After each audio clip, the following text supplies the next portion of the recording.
कामयाब होने के लिए अपनी मेहनत पर विश्वास करना होता है, किस्मत तो जुए में आजमाई जाती है। हेलो एवरीवन, मैं बसंत मौर्य स्वागत करता हूं आपको हमारे IAS पॉइंट के एजुकेशनल यूट्यूब चैनल पे। दोस्तों, आज हम लोग शुरू करने वाले हैं कक्षा 6 के NCERT ज्योग्राफी के चैप्टर 6 को। जैसा कि हमने पिछले वीडियो में चैप्टर 5 तक कवर कर चुका है, पढ़ चुका है। अगर आपने उस वीडियो को नहीं देखा है तो हमारे प्लेलिस्ट में जाकर सारी वीडियो को आसानी से देख सकते हैं। तो चलिए शुरू करते हैं। हमारा चैप्टर नंबर 6 है पृथ्वी के प्रमुख स्थल रूप, यानी कि major landforms of the earth. पृथ्वी पर अनगिनत प्रकार के स्थल रूप है। जो हमारी पृथ्वी है, स्थल मंडल, इस पे कहीं पे हमारी पृथ्वी ऊंची है, कहीं पे नीची है और कहीं पे समतल है। ये स्थल रूप दो प्रक्रिया के परिणाम बनते हैं। जो हमारी ये स्थल रूप है, जो कहीं पे पृथ्वी हमारी ऊंची है, कहीं पे नीची है तथा कहीं पे समतल है, यह दो प्रक्रिया के कारण बनती है। पृथ्वी के अंदर लगातार गति होती है, जिसके कारण पृथ्वी के अंदर प्रथम या आंतरिक प्रक्रिया के कारण बहुत से स्थानों पर पृथ्वी की सतह कहीं पर उठ जाती है या कहीं पर धंस जाती है। कुछ यहाँ पे हम लोग को टिप्स दे रहा है कि आप जानते हैं पहाड़ी वह स्थलीय भाग है जो कि आसपास की भूमि से ऊंची उठी होती है। जो पहाड़ होता है वह हमारी आसपास की भूमि से 600 मीटर की ऊंचाई पर होती है और उसी को हम लोग पहाड़ कहते हैं। आइए आगे जानते हैं। दूसरी है ब्राह्मण प्रक्रिया। स्थल के लगातार बनने एवं टूटने की प्रक्रिया है। पृथ्वी के सतह के टूटकर घिस जाने को अपरदन कहते हैं, यानी कि एरोसन कहते हैं। अपरदन यानी कि एरोसन। पृथ्वी के अंदर जब गति होती है तो पृथ्वी हमारी घिसती है, और घिसती है तो टूटती है, और जब टूटती है, जब हमारी पृथ्वी टूटती है, घिसती है, तो वह नीचे की तरफ धंस जाती है। उसको हम लोग अपरदन यानी कि एरोसन कहते हैं। तथा अपरदन क्रिया के द्वारा पृथ्वी हमारी नीचे की तरफ धंस जाती है। तथा निक्षेपण की प्रक्रिया, निक्षेपण यानी कि डिपोजिशन यानी कि प्रक्रिया के द्वारा इनका फिर से निर्माण होता है। जब निक्षेपण क्रिया होती है तो हमारी पृथ्वी का निर्माण पुनः हो जाता है। यह दो प्रक्रिया बहुत बहते हुए जल, वायु तथा बर्फ के द्वारा होती है। जब हमारी जल बहती है, जब नदी कटाव होता है, तो वह एक जगह से मिट्टी को दूसरी जगह काट कर ले जा करके इकट्ठा कर देते हैं, जिससे निक्षेपण की क्रिया होती है। या फिर वायु के द्वारा हमारी जो मिट्टी धूल उड़ता है उससे भी होती है, और बर्फ के भी द्वारा होती है। अब जानते हैं पर्वत के बारे में, यानी कि माउंट्स के बारे में। पर्वत होता क्या है? पर्वत पृथ्वी की सतह की प्राकृतिक ऊंचाई है। पर्वत का शिखर छोटा तथा आधार चौड़ा होता है।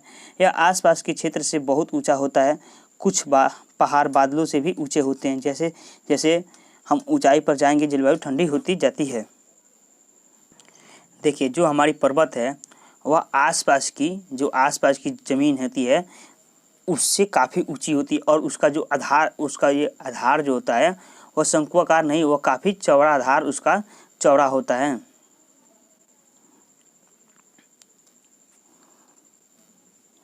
कुछ पर्वतों पर हमेशा जमी रहने वाली बर्फ की नदियाँ होती है, जिन्हें हम लोग हिमानी कहा जाता है।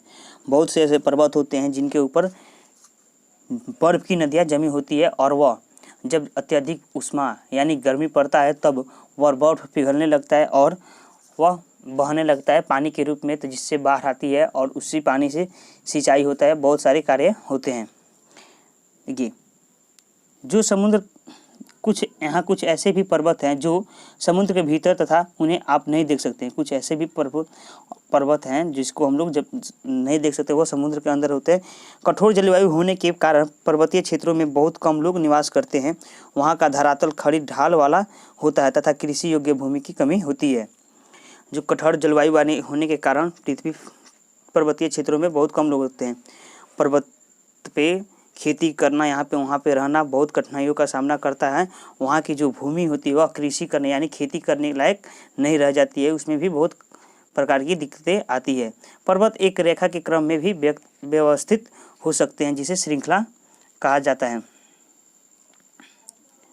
बहुत से ऐसे पर्वतीय तंत्र समानांतर श्रृंखलाओं के क्रम में होते हैं जो सैकड़ों किलोमीटर में फैले होते हैं। हिमालय, आल्प्स तथा एंडीज क्रमशः एशिया, यूरोप तथा दक्षिण अमेरिका की पर्वत श्रृंखलाएं हैं। पर्वतों की ऊंचाई एवं आकार में भिन्नता होती है। बहुत से ऐसे पर्वत हैं जो एक समानांतर श्रृंखलाओं के क्रम में होते हैं। हमारे एंडीज पर्वत है, वह भी बहुत काफ़ी ऊंची है और काफ़ी सैकड़ों किलोमीटर के दूरी दायरे में फैली हुई है। इसी प्रकार की एशिया की भी बहुत सारे पर्वतें हैं। पर्वतें 3 प्रकार की होती है, वलित पर्वत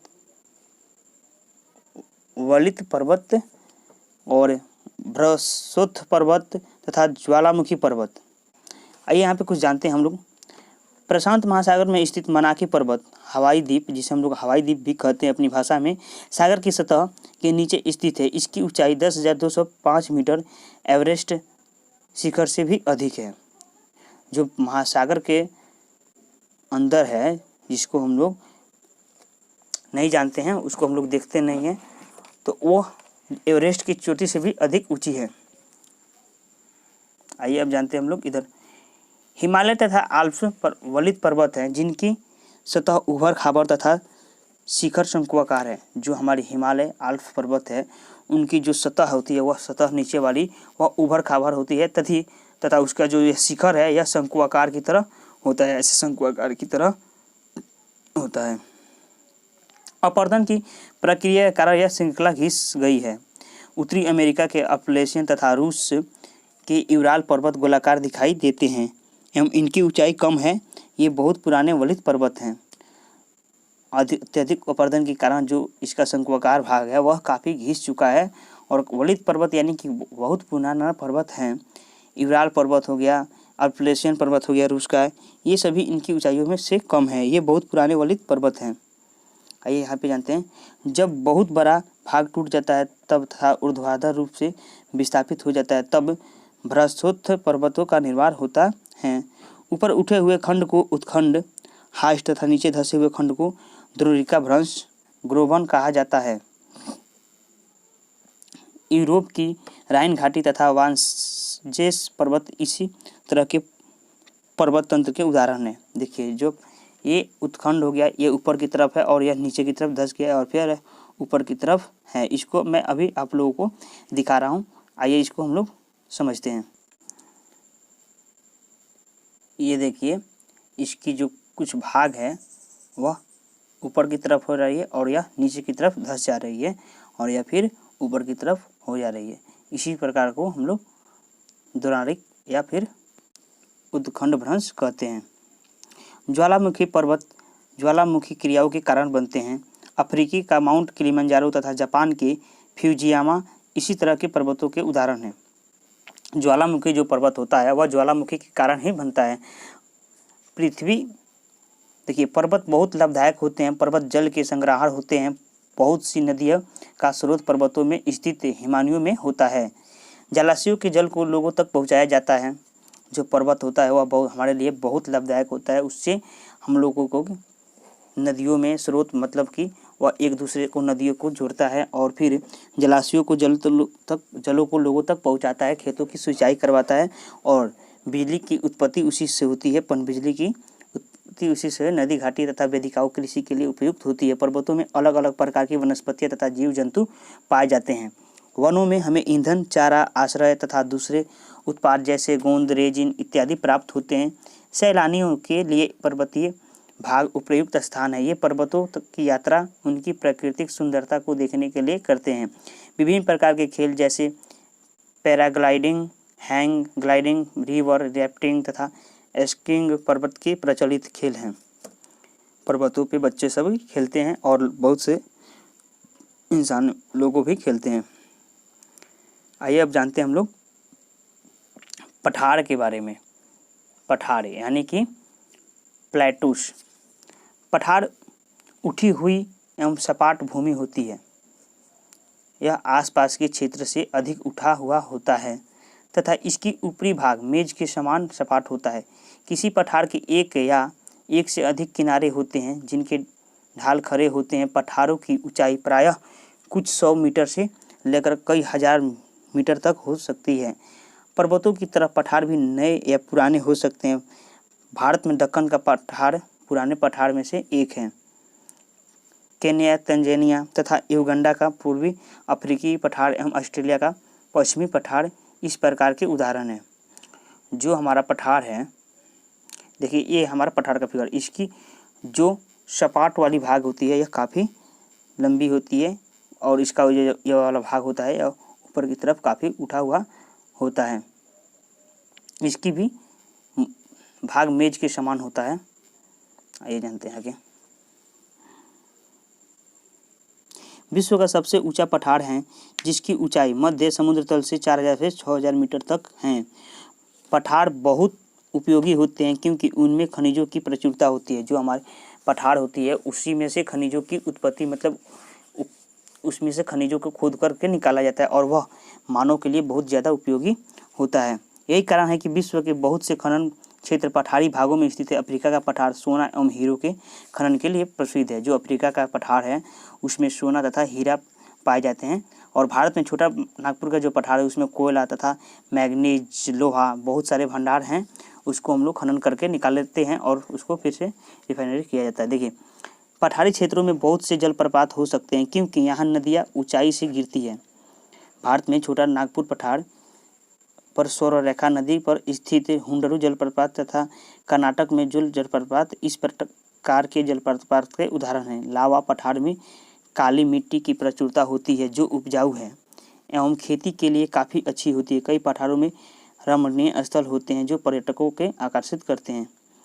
जो हमारी पठार है छोटा नागपुर के पठार, उस पर से नदियाँ काफ़ी ऊंचाई पर से गिरती है जिससे कि खेतों की सिंचाई होती है और बहुत सारे कार्य होते हैं। अब आइए हम लोग जानते हैं मैदान के बारे में, यानी कि प्लेन्स। मैदान समतल भूमि के बहुत बड़े भाग होते हैं। जो मैदान होता है वह काफ़ी समतल होता है। इस पर मानव की सबसे ज़्यादा जनसंख्या निवास करती है समतल वाले भाग पर। सामान्यतः मध्य समुद्री तल से 200 मीटर से अधिक ऊंचे नहीं होते हैं। जो हमारी मैदान वाली भाग है वह 200 मीटर से अधिक ऊंची नहीं होती है। कुछ मैदान काफ़ी समतल होते हैं, कुछ उर्मिल तथा तरंगित हो सकते हैं। अधिकांश मैदान नदियों तथा उनकी सहायक नदियों के द्वारा बने हैं। नदियाँ पर्वत की ढालों पर नीचे की ओर बहती है तथा उन्हें अपरदित कर देती है। ये अपरदित पदार्थों को अपने साथ आगे की ओर ले जाती है। उन्हें साथ ढोए जाने वाले पदार्थ जैसे पत्थर, बालू तथा सिल्ट को वह घाटियों से निक्षेपित कर देती है। इन्हीं निक्षेपों से मैदान का निर्माण होता है।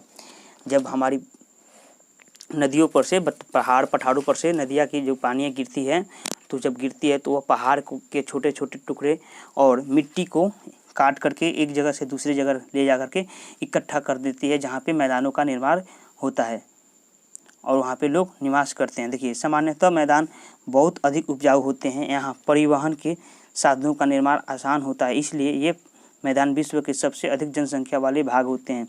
नदियों के द्वारा बनाए गए कुछ बड़े मैदान एशिया तथा उत्तरी अमेरिका में पाए जाते हैं। एशिया में स्थित भारत में गंगा एवं ब्रह्मपुत्र का मैदान तथा चीन में यांगत्से नदी का मैदान इसके प्रमुख उदाहरण हैं। अधिकतर जो मैदानी भाग है वह नदियों के किनारे ही बसा है। चूँकि नदियों के अपरदन और निक्षेपण के कारण ही अत्यधिक मैदानों का निर्माण होता है, मैदानी भागों का निर्माण होता है जिसपे मानव अत्यधिक निवास करते हैं। मैदान ही एक ऐसा चीज़ है जहाँ पे मैदान एक ऐसा भाग है जो समतल भाग, इस पे इंसान अपने हर कार्य को आसानी से कर सकता है। यहाँ पे गाड़ी, अपनी व्यापार सब कुछ कर सकता है। लेकिन पहाड़ों पर पठारों पर खेती करना, वहाँ पे रहना, वहाँ पे बहुत सारी कठिनाइयों का सामना करता पड़ता है। लेकिन मैदानी भागों में कोई कठिनाइयों का सामना नहीं करना पड़ता है। यहाँ की मिट्टी भी काफ़ी उपजाऊ होती है और पहाड़ों पर सीढ़ीनुमा खेती होती है और हमारी मैदानी भागों पर वैसी नहीं होती है। मैदान मनुष्य के रहने के लिए सबसे उपयोगी क्षेत्र होते हैं। यहाँ की जनसंख्या बहुत अधिक होती है क्योंकि मकानों के बनाने तथा खेती के लिए यहाँ समतल भूमि की प्रचुरता होती है। उपजाऊ मिट्टी के कारण यह भाग खेती के लिए काफ़ी उपयुक्त होता है। भारत की में गंगा का मैदान देश में सबसे अधिक जनसंख्या वाला क्षेत्र है। जो हमारी भारत में वह गंगा तट के किनारे जितनी भी गाँवें बसी है, क्षेत्र बसी है, जो भी शहर बसी है, वह सभी समतल भाग वाली है। आइए अब हम लोग जानते हैं स्थल रूप एवं लोग, यानी कि lands forms of the people. स्थल रूप की विभिन्नता के अनुरूप में मानव विभिन्न प्रकार से जीवन यापन करते हैं। पर्वतीय क्षेत्रों का जीवन कठिन होता है।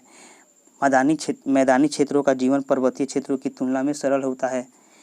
मैदानों में फसलें उगाना, घर बनाना या सड़कें बनाना पर्वतीय क्षेत्रों की तुलना में अधिक आसान होता है। जो मैदानी भागों पर लोग खेती करते हैं उनको काफ़ी कठिनाइयों का सामना करना पड़ता है, या फिर वहाँ पे मकान बनाना, वहाँ पे कोई भी व्यापार करना या फिर गाड़ी चलाना या फिर कोई भी कार्य करना बहुत कठिन होता है, लेकिन मैदानी भागों में सब सरल होता है। विभिन्न प्रकार के स्थल पर रहने वाले लोगों के रहन सहन के तरीके में कुछ अंतर होते हैं।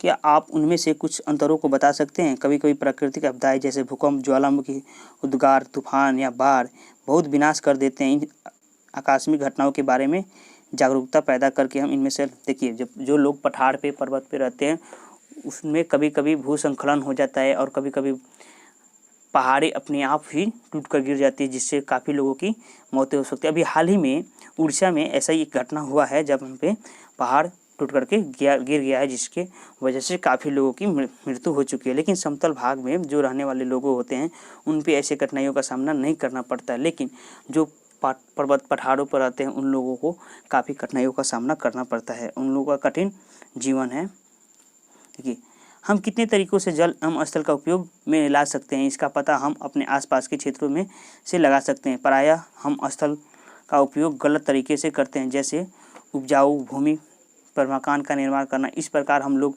कूड़ा किसी भी भूमि पर या पानी में फेंक देते हैं, जो उन्हें गंदा कर देता है। उन्हें प्रकृति के इस महत्वपूर्ण वरदान का उपयोग इस प्रकार नहीं करना चाहिए। उपलब्ध भूमि केवल हमारे ही उपयोग के लिए ही है। यह हमारा कर्तव्य है कि हम आगे आने वाली पीढ़ियों के लिए कुछ पृथ्वी को सुरक्षित रखें। देखिए, बहुत से ऐसे लोग हैं जो नदियों में कूड़ादान कर देते हैं, कूड़ा अपने फेंक देते हैं। पानियों को, हमारी जो जल है, हमारी प्राकृतिक है, उसको स्वच्छ नहीं रखते हैं। पेड़ पौधों की कटाई कर देते हैं, लेकिन हमको वैसा नहीं करना चाहिए। हमको नदियों की साफ सफाई करनी चाहिए, जिससे कि हमारे वातावरण सही रहे और हमारी आने वाली भविष्य के लिए पृथ्वी सुरक्षित बनी रहे। तो चलिए दोस्तों, आज हुआ हम लोग का 6 नंबर चैप्टर समाप्त। तो अब हम लोग मिलते हैं अगले चैप्टर में। तब तक के लिए दीजिए हमें इजाज़त। लेकिन हाँ, अगर आपने हमारे YouTube चैनल पे नए हैं और हमारे चैनल को सब्सक्राइब नहीं किया है तो प्लीज़ सब्सक्राइब कर लीजिए और लाइक कीजिए, शेयर कीजिए और हाँ, कमेंट ज़रूर कीजिए। कमेंट में आपका एक ही सवाल है, मैं पूछना चाहता हूँ आपसे कि एंडीज जो पर्वत है वह कहाँ पर है? एंडीज पर्वत कहाँ पे है? आल्प्स पर्वत कहाँ पे है? आप इस दोनों का जवाब कमेंट बॉक्स में ज़रूर दीजिएगा। तो चलिए मिलते हैं अगले वीडियो में, नेक्स्ट वीडियो में। तब तक के लिए दीजिए इजाज़त। जय हिंद, जय भारत, वंदे मातरम।